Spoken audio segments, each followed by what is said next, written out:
After the death of Hector, the war seemed lost for Troy. Their greatest warrior was gone, their allies slain, and their people's hearts filled with grief. Yet the Trojans did not surrender.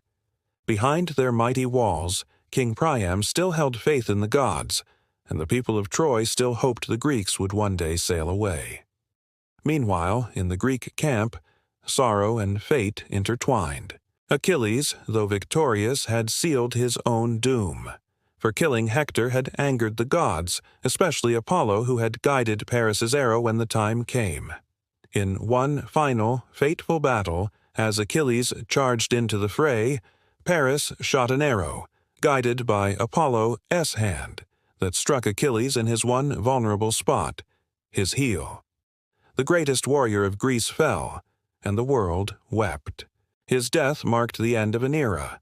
The Greeks buried him with honor, and even the Trojans mourned the passing of a hero. Yet the war raged on. Neither side could claim victory. The walls of Troy still stood unbroken. Years passed. Both armies grew weary. Then came a plan, one born not of strength, but of cunning. The idea came from Odysseus, the clever king of Ithaca.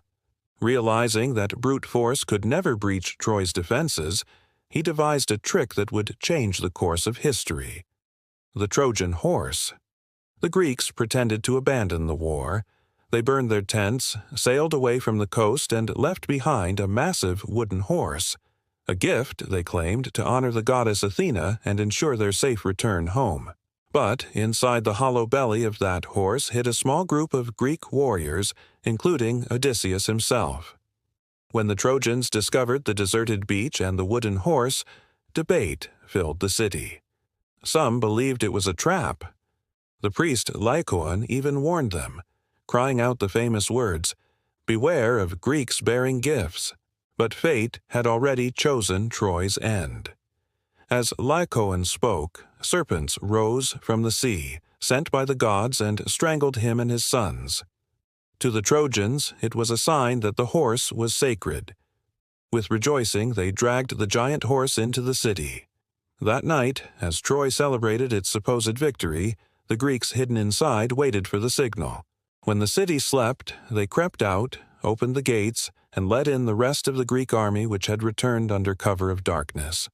Flames consumed Troy. Warriors stormed through its streets.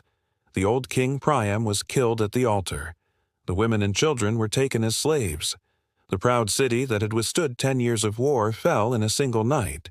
Amid the chaos, only a few Trojans escaped, among them Aeneas, who carried his father on his back and led survivors toward a new destiny, one that legends say would one day give birth to Rome.